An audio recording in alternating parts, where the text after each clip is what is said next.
What if I told you that the power to remain unshaken, calm, centered, grounded has never been about suppressing what you feel? It's not about pretending to be okay when your world feels like it's falling apart. It's not about forcing a smile or pushing away every dark thought with a fake beam of positivity. That kind of inner strength, the real kind, comes from somewhere else. Somewhere most people never think to look. It doesn't come from trying harder. It doesn't come from battling your mind into silence. It comes from understanding, deeply, that peace isn't something you earn by defeating chaos. It's something you uncover when you stop running from yourself. Maybe you've seen it.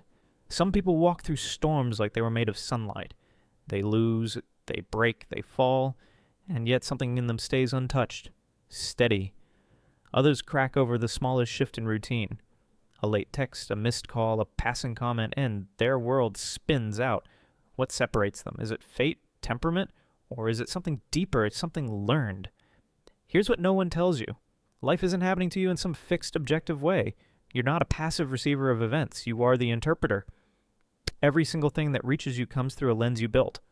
One shaped by old pain, hidden beliefs, buried emotion. It's like wearing glasses that color everything around you. And then if those glasses are smudged with fear, with guilt, with resentment, that's the only world you'll ever see. Not because the world is cruel, but because you've never seen it clearly. And here lies the shift. The goal isn't to numb yourself or to block out discomfort. The goal is to redefine the meaning of what touches you. To stop seeing every feeling as a threat and start seeing it as a guide. To rewire the way your mind responds, not by ignoring reality, but by transforming your relationship to it. You're not here to escape pain. You're here to understand what it's pointing to. You're not here to fight every shadow. You're here to see the light behind it. The moment you stop reacting and start interpreting with awareness, you unlock a freedom most people never taste. Because truthfully, nothing has power over you unless you hand it the keys. Not fear, not anger, not your past, and not what someone else says or does. When you realize this, fully, not just in theory, you begin to walk through life differently. You stop needing the world to behave a certain way to feel okay. You stop clinging. You stop chasing. And in that stillness, something ancient awakens in you, a strength that doesn't shout, a peace that doesn't beg to be noticed. That is where your power lives. Not outside, not in control, but in clarity. It is not the world that shapes you, but the way you choose to experience it. And when you finally understand how to transform that experience, something changes forever. You begin to see that nothing and no one can touch you in the same way again. Picture your life without those invisible lenses, the ones tinted by fear, by belief systems you never questioned, by emotions buried so deep you forgot they even existed. Without them, what remains is clarity, presence, truth. The mind is no simple thing. It's a labyrinth, twisting, turning, layered with stories, memories, defense mechanisms you didn't even know were still active. Every thought you think, every reflex, every emotional reaction has roots that go far deeper than your conscious mind. Carl Jung saw this long before most dare to look. He saw the psyche not as a surface, but as an iceberg, where what we know of ourselves is just a sliver, and what drives us lays hidden beneath. Down there are the fragments of childhood, of trauma, of unspoken fears, unmet needs, and perhaps most importantly, the projections we cast onto the world when we haven't made peace with ourselves. What you refuse to see within doesn't go away. It doesn't vanish into thin air. It shows up in your choices, your patterns, your reality. You think it's coincidence, fate, bad luck, but it's not. It's your shadow pulling the strings from below. Fear is a master of disguise. It doesn't always scream. Often it whispers. It sounds like hesitation when you're about to leap towards something new. It looks like perfectionism when you stall the work your heart aches to do. It hides in the way you overextend yourself in relationships, trying to earn love just to avoid being left. We call it doubt. We call it stress. But if you trace it to its source, you'll find the same thing. A part of you that is afraid to feel, afraid to fail, afraid to be seen. But fear is not your enemy. It's a teacher in a costume. It's the hand pointing toward the locked room within yourself where something vital waits to be acknowledged. Yet instead of opening the door, most people barricade it shut. They silence their pain. They shame their sadness. They treat anger like a disease. They convince themselves that strength means never feeling. But that is where the real suffering begins. Because the feelings you push away don't disappear. They become weight. Invisible bricks added to your chest each day. They become the tension in your body, the chaos in your thoughts, the fatigue you can't explain. They don't leave. They linger. They grow roots. Imagine a storm. Wind raging, rain crashing down, sky torn open. Now imagine trying to stop that storm with your bare hands. Imagine the futility of standing in its path, believing you can outpower it. The storm doesn't calm because you resist it. It calms when it's allowed to move through. That is how emotions work. They are not meant to be conquered. They are meant to be felt, witnessed, released. But many people never give themselves that permission. They live in a cycle of numbing. They chase distractions, busy schedules, constant noise, surface-level relationships, anything to avoid being alone with what's brewing inside. And all the while, the real work waits in silence. What if you didn't fight it anymore? What if, when sadness knocked, you didn't hide from it? You sat with it? What if you stopped calling fear weakness and started asking what it's trying to protect? Every feeling carries a message. Sadness often comes to tell you it's time to let go. Let go of what no longer fits, no longer fuels you, no longer feels like truth. It shows you where you've outgrown your past, where something needs to break in order for something greater to be born. And when you begin to listen to your emotions like that, not as threats, not as flaws, but as sacred signals, you begin to reclaim a power that can never be taken away. The power to meet life as it is, to no longer fear what you feel, to no longer live in reaction, but instead to live in deep, unwavering presence. Fear isn't just an emotion. It's a spotlight. It reveals where you're still chained by the past, where you carry beliefs you didn't choose but learned to survive. Deep down, it speaks of old wounds, the idea that you're not enough, that you're undeserving, that wanting something makes you foolish and failing at it would be the end of everything. But fear doesn't come to destroy. It comes to show you what still needs to be seen. And anger, the one we silence, judge, hide, it's not a flaw in your character, it's a flare. It says your boundaries are being violated, that something around you doesn't match who you really are, but you've been taught to suppress it, to smile through it, to keep the peace even as your inner world screams. What if, instead of labeling these emotions as problems, you started seeing them as messages from your deeper self? Something begins to shift, and when that shift happens inside, your outer world no longer controls you. It reflects you. Now pause for a moment and think about a situation where you normally react without thinking. An argument with someone you love, a sudden criticism at work, that tightening in your chest when you feel judged or dismissed. And what happens inside you in that moment? Is it really about the person in front of you? Or is it something older or something deeper, already living within you? Try this. Instead of jumping into the reaction, breathe. Pull yourself out of the automatic response. Watch it like a movie. You're not the character anymore, you're the observer. Ask yourself, who in me is reacting right now? Is it the adult I am today, or the child who once felt invisible? These are the questions that begin to unravel the pattern, because the truth is, nothing outside you has the power to shake you unless something inside you gives it that permission. Carl Jung called it the silent observer, that quiet space within your consciousness that remains untouched by chaos. It doesn't get triggered, doesn't flinch, doesn't panic, it sees, and when you learn to access that part of you, you begin to understand something profound. No one can truly hurt you unless there's a wound within you still open. No event can break you unless you've tied your worth to things outside your control. That is where true peace lives. Not in a perfect world, but in a steady inner state that no longer depends on the world to feel whole. Storms will still come, but they won't drown you anymore, because now you recognize them for what they are. Weather, temporary, cleansing.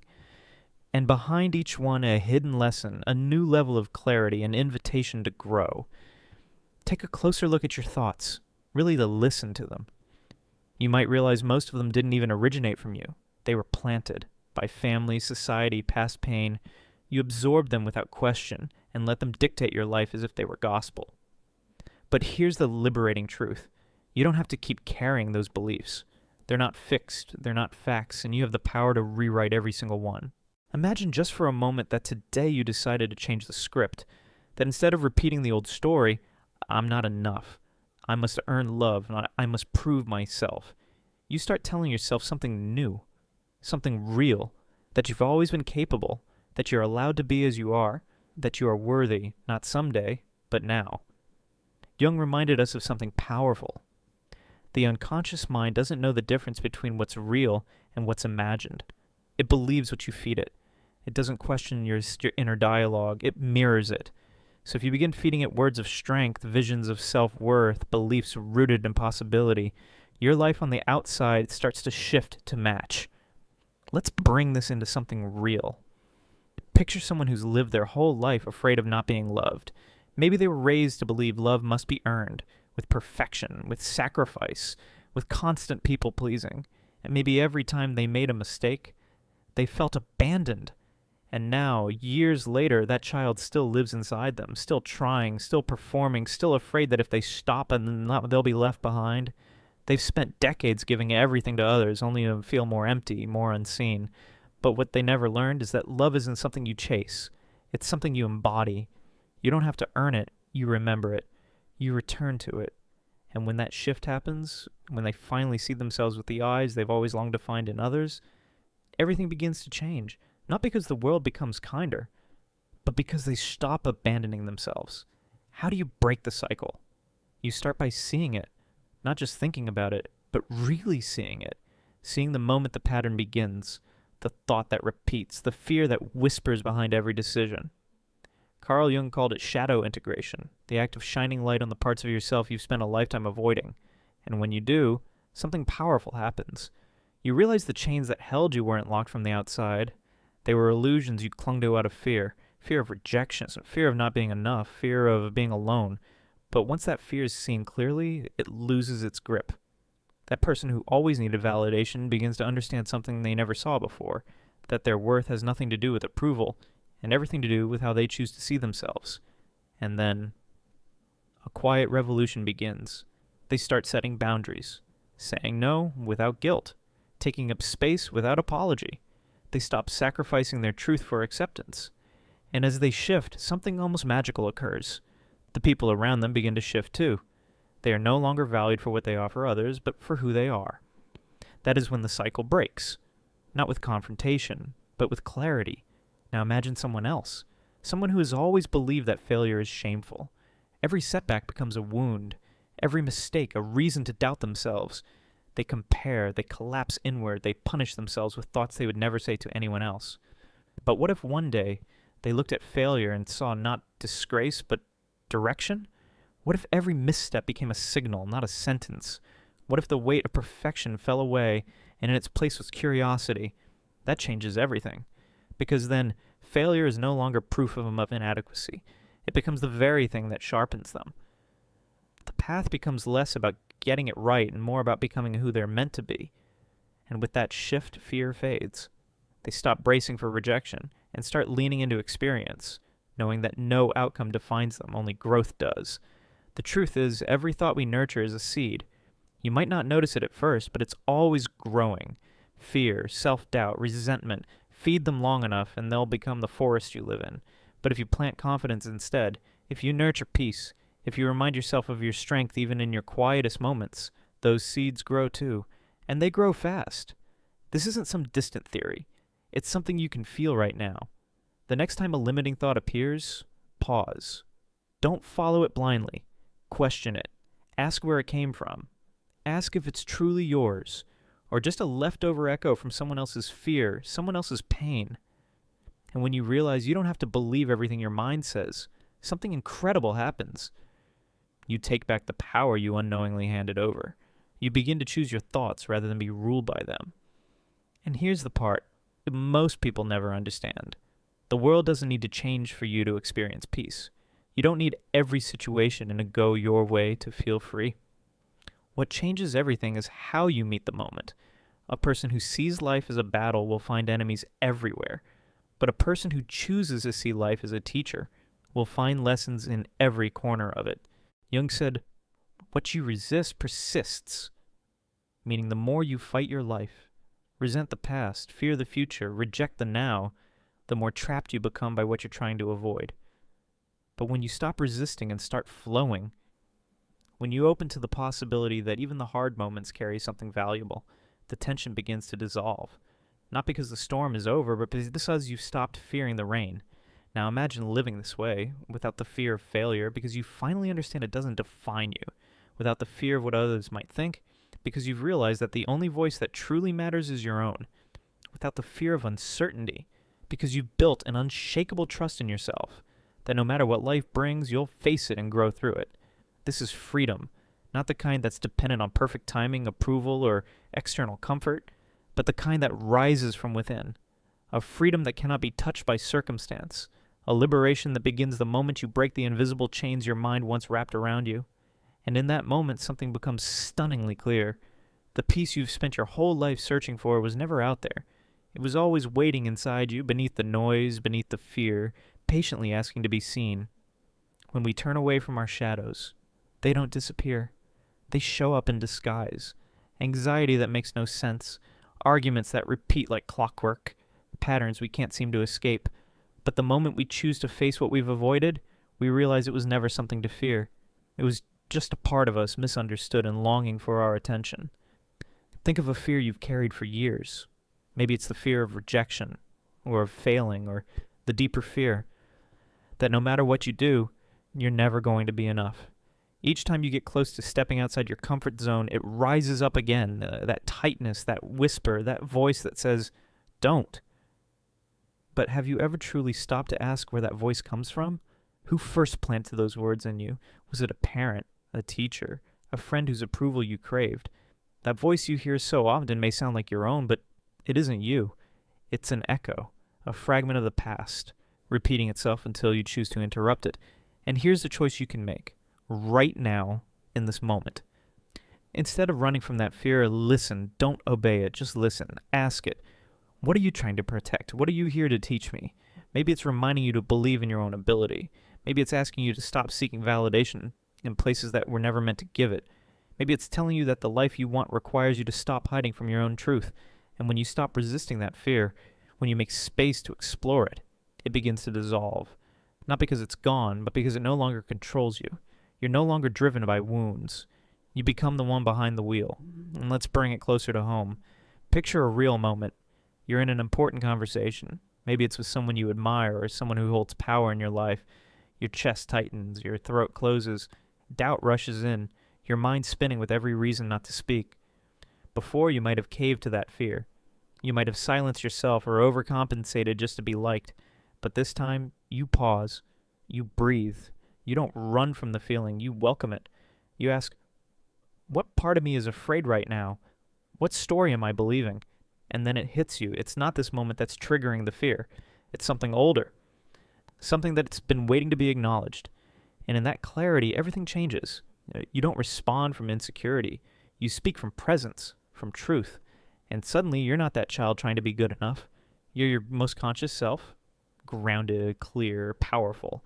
This is where a transformation begins, not with a dramatic leap, but with one honest moment at a time.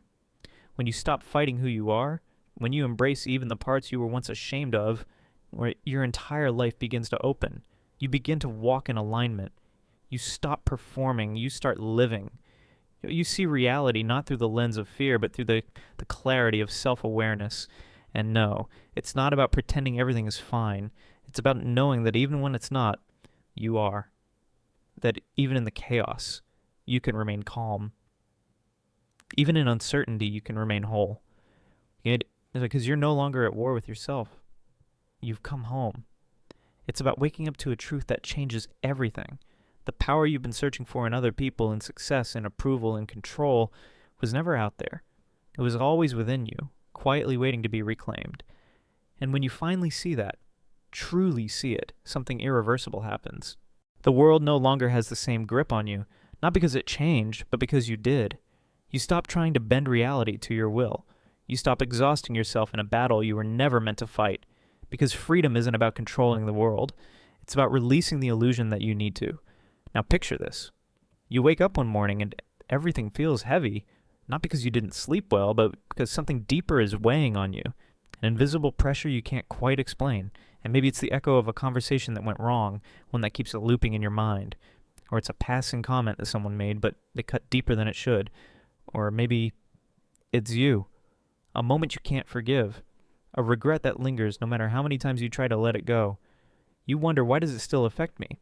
Why do I keep thinking about things I know I should have moved past by now? And the truth hits. It's not about the event itself. It's about the meaning you gave it, the story your mind wrapped around it and made part of your identity. That's the real weight. The interpretation, not the incident. We all do this. We think the source of our pain is outside of us, that it's the people who didn't see us, the situations that didn't go our way, the words we wish were never said. But Carl Jung understood something most never realize. What disturbs you outside is just a mirror. It's showing you the wound that still hasn't been healed. It's not the criticism that breaks you. It's the doubt inside you that still believes it might be true.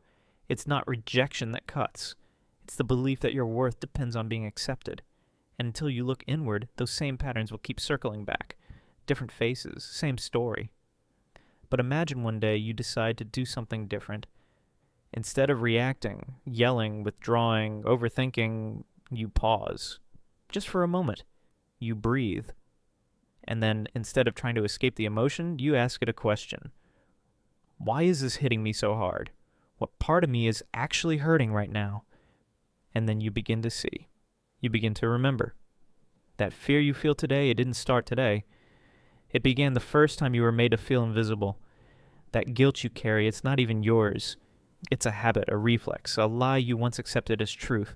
This is where the real power begins. You stop being swallowed by emotion and start listening to it. You begin to treat your feelings not as obstacles, but as messages. What is this sadness trying to show me? What is this fear asking me to face? What is this anger pointing toward? Maybe it's reminding you to trust yourself. Maybe it's telling you to stop handing your worth to other people and start owning it. Maybe it's the wake-up call that it's time to stop living according to other people's expectations and start living according to your own. Because the key was never about stopping emotions. It was about what you choose to do with them, and whether you let them define you or guide you, and whether you feed them with recycled thoughts or meet them with awareness. And when you begin choosing differently, even just once, the old stories start to lose their power. You're no longer reacting from an old wound. You're responding from your truth.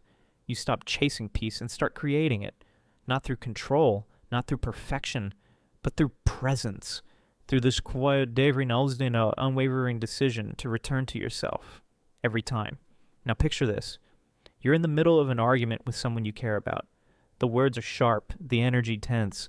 In the past, you'd match that heat, raise your voice, defend your stance, let anger guide your next sentence. But something's different this time. You remember what Carl Jung said about the shadow self, that what irritates you most in another is often a reflection of something unresolved within. So instead of reacting, you pause, not to suppress, but to observe. You ask yourself, what part of me is reacting right now? Is it really about them, or is there something deeper being triggered? And in that pause, everything shifts. You're no longer a prisoner of your emotions. You become their master. You don't let them drive the moment.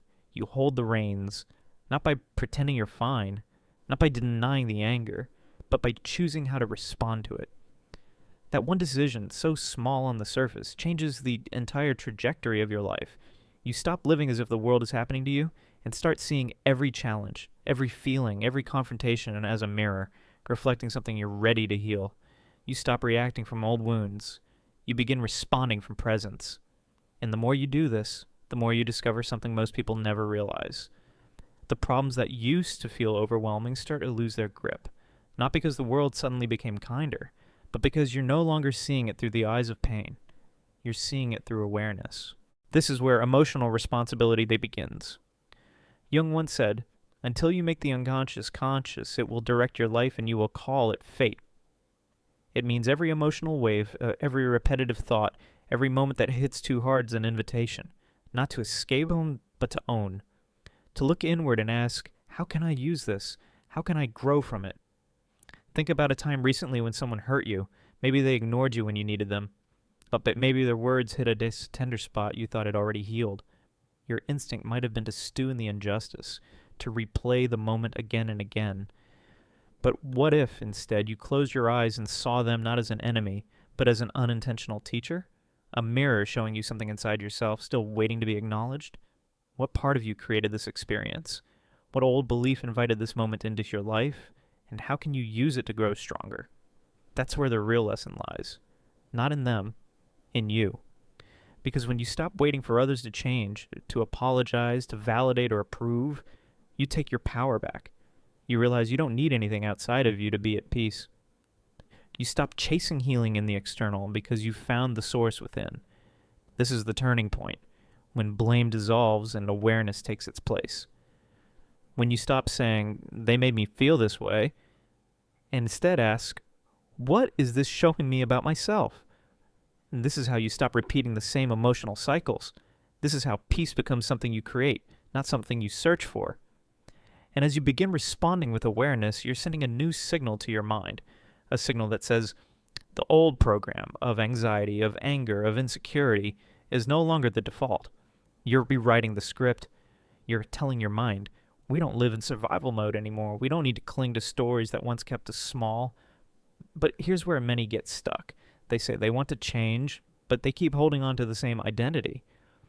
I've always been sensitive. I just can't control my emotions. That's just who I am. And they don't realize that those aren't facts. Those are beliefs. And beliefs can be changed. What if instead of repeating those lines, you started questioning them? Every time you thought, I'm too emotional, you paused and asked, yep, is this really true? Or is it just something I've repeated for so long, I forgot I could let it go? Because you can let it go. You're not bound to the person you were yesterday. You are not defined by your reactions, your past, or the voice in your head that says, this is just who you are. Every conscious choice you make, every breath before a response, every moment you decide to observe instead of react, is a step into a new reality, one where you are no longer controlled by what happens around you, one where you lead from within. I've said it so many times, I started to believe it. That's the real work, unraveling the story you've repeated so often it became your truth, and rewriting it, not through empty affirmations, not through hollow words you don't truly feel, but by living new experiences that prove to you who you really are. Experiences that reinforce the transformation you're building from the inside out.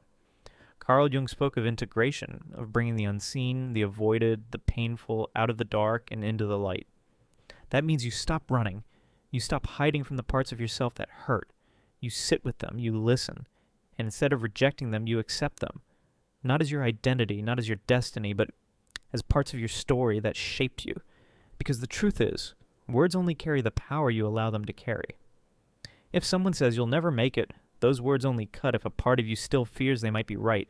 But if you've done the work, if you've built real grounded confidence, those words don't land. They become background noise, unimportant, weightless. But here's the deeper question. How do you get to that point where nothing outside you has the power to break your peace? It doesn't come from pretending. It doesn't come from forcing a smile or stuffing your feelings down. That creates a fragile mask that eventually cracks. Real strength doesn't come from avoidance. It comes from presence, from the ability to feel everything fully and still remain steady. Jung said true freedom begins the moment you stop identifying with every passing thought and fleeting emotion.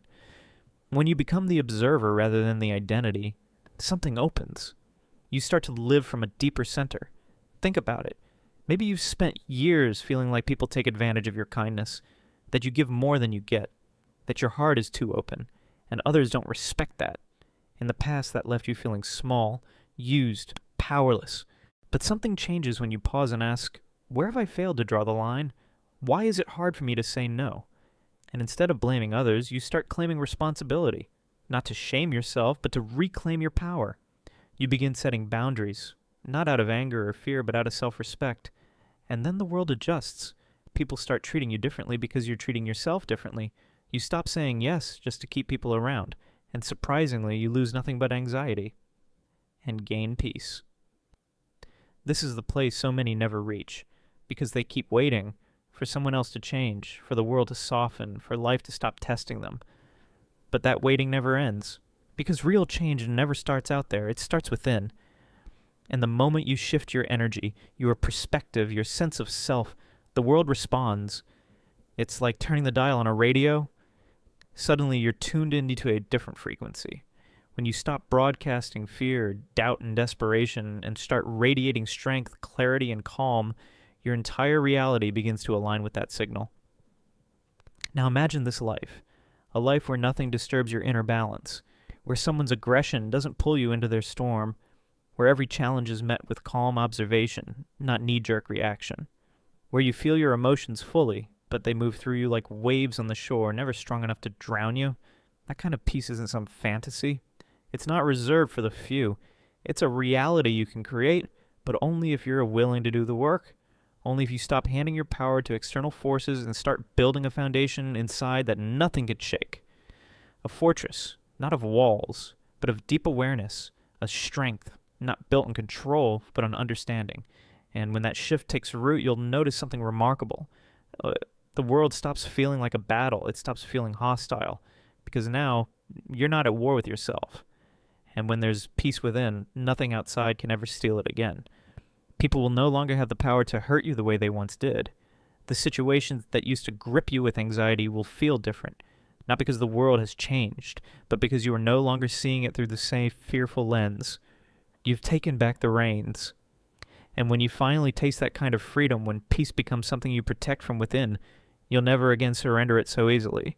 Because now you know the truth. Your well-being isn't selfish. It's sacred.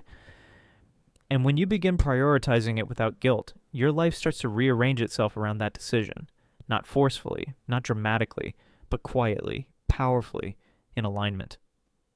Carl Jung spoke of individuation, not as some mystical idea, but as the process of becoming truly yourself. Free from the layers of conditioning, free from the noise that told you who to be, what to feel, how to behave. And it begins the moment you dare to listen to your own voice in a world that constantly tries to drown it out. Think about it. How many times have you silenced yourself just to keep the peace? How often have you swallowed your truth because you were taught it was too much, too emotional, too complicated? And how many times have you acted out a version of yourself, not because it was real, but because it was acceptable? Every time you do that, even subtly, you move a little further away from your center. The real problem isn't that the world tries to shape you. It always will. The problem is how easily we abandon ourselves in the name of fitting in. That's where the practice of inner silence becomes essential. Jung believed the mind is full of noise, an endless loop of voices, beliefs, fears that aren't even ours. But what would happen if, for just a few minutes each day, you turned all of that off? No phone, no distractions, no performing, just stillness, just you being with yourself. In that space, something starts to unfold. You begin to hear the subtle truths you've long ignored. You realize what you've been needing, what no longer fits, what your intuition has been trying to whisper all along. Now imagine someone says something hurtful to you. In the past, those words would have stung, and maybe even stayed with you for days. You would have taken them personally, let them shape how you felt about yourself. But now, something different happens. You pause, you breathe, and you ask, do I really need to absorb this? Or is this more about them than it is about me? And just like that, the arrow misses. Not because you've built walls, but because you've stopped handing people the power to define your worth. You've created space between the trigger and your response. That space is freedom. That space is you. This doesn't happen overnight. It's a practice, a return again and again to the quiet place within you that watches without getting swept away. And as you build that muscle of awareness, something incredible happens. The world begins to change with you. The situations that once made your heart race now pass like clouds. The people who once knew how to push your buttons no longer know where those buttons are. You move differently, lighter, clearer, rooted. But here's what you must understand. This doesn't mean you won't ever feel pain or sadness or frustration again. You will. You're human. This isn't about becoming numb. It's about becoming resilient. It's about feeling everything without losing yourself in the process. It's about knowing that no emotion, no comment, no circumstance has the power to define you, unless you give it permission. And once you realize that, once you live from that place consistently, your inner world becomes your anchor. The storm may still come, but you'll no longer be tossed by every wave. You'll remain steady, clear, unshaken. The difference now is that you no longer get trapped in those emotions. You see them for what they are, temporary visitors, not truths etched in stone. Like waves in the ocean, they rise with intensity, but they always fall. You don't fight the current anymore. You let it move through you, because you trust that after every storm, there is stillness. And that calm, it always returns. So what can you do right now to begin building that kind of inner strength? You start with a question. The next time a powerful emotion grips you, instead of reacting, pause. Ask yourself, what part of me is being triggered right now? Not to criticize, not to fix, just to understand.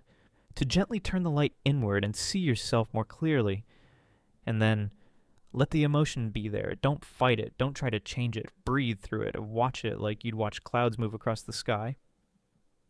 And something subtle begins to happen. The emotion softens. It loses its grip. Because what you're no longer feeding can no longer grow. This is the real path to inner peace. Not found in perfect circumstances. Not found in someone else's approval. It's built inside you in the quiet decisions you make every day. Every time you choose not to argue with your feelings, every time you choose presence over panic, every time you remind yourself, nothing and no one can take away the calm I've built. That's real power. And once you touch that kind of peace, once you live from it, the world doesn't look the same anymore because you stopped trying to control it and started learning how to meet it with grace.